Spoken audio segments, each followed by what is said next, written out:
So the students that do choose to stay in your course, how do they find the material itself? What are the main things that they can grasp out of your course? What are the main concepts that you're teaching?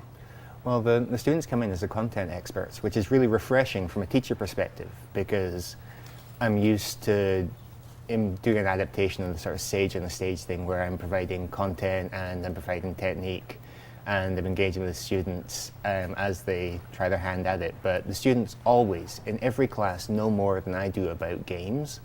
What I'm doing is I'm looking at the way in which games affect gamers, both positively and negatively. And you mentioned earlier, do games have a positive effect? The research is still out on that. They can enhance hand-eye coordination. Really interesting study said that surgeons who game actually will perform surgery better than surgeons who don't game. So maybe there is some fine motor control that's a benefit there. But in terms of drawbacks, you've got tendinitis, people whose thumbs just don't work anymore. You have repetitive strain injury depending on what particular game you're playing, and you also have people who spend like 20 odd hours playing gaming at one stint. Because it's constantly changing, because it's constantly evolving, and because it's all about you, it's really easy to get lost in it. Sure. How does someone break away from that if you become addicted to video games? We're hearing a lot about that lately. Are there support groups now for students or for people? There are a bunch of online support groups. The trouble with addiction to video gaming is that addiction's actually defined clinically and legally. So for certain addictions that are accepted, a drinking addiction, a drug addiction, you can actually get partially government-funded treatment for them. But until something is clinically recognized as being an addiction, the support, you have to actually seek out the support yourself. So the reason it's called Video Games and Online Communities is that gamers tend to organize via community, whether it's a community within gameplay or whether it's a fan community, a gaming site around the game. So gamers will create and generate content and then share it with other gamers. So in part, that leads to people being able to find and then utilize online resources for support. But the newspapers are filled with horror stories of people who didn't find the support that they needed, and for whom gaming really did take over their lives. Well, it sounds like there is a community out there that does exist, and it sounds like your course is very interesting material for people who may or may not be sure of the benefits of online gaming. So thank you very much for joining us. We're going to throw to a break. We'll be back after this. Thanks for having me.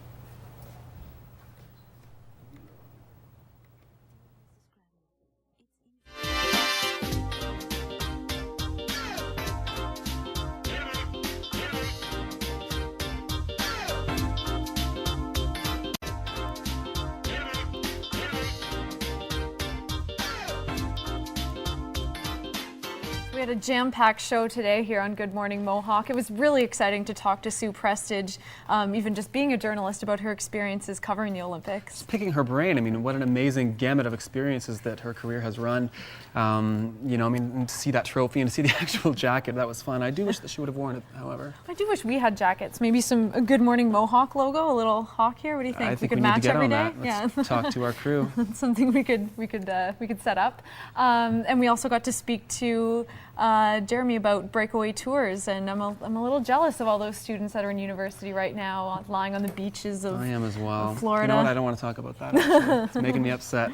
The mission statement for breakaway tours is a bigger world for every student. So I think when people think of spring break, they think of going away and partying and getting those all-inclusive deals and just not sleeping. But I think there's also something to be said about just getting out of the box that we are in school and just seeing the world. So I mean, just putting down the book. So there's staycations now. Have you heard of these? Where you stay in your own city. If you live in Hamilton, maybe you go to the Hamilton museums.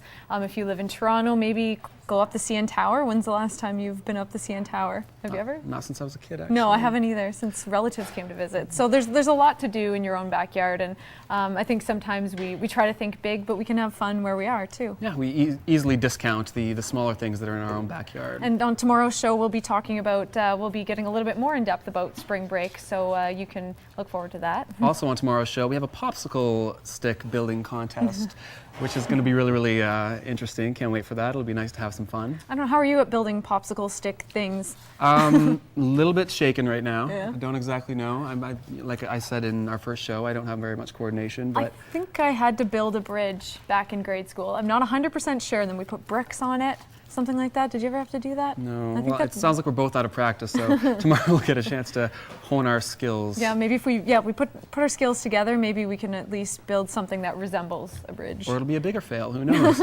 Stay tuned for that. So once again, thank you very much for joining us on Good Morning Mohawk. We hope that we brought you 45 minutes of informative and interesting content. And don't forget that it is Shrove Tuesday, Pancake Tuesday, so maybe check your churches, check around, see if you can grab some free pancakes. Stay tuned for the news.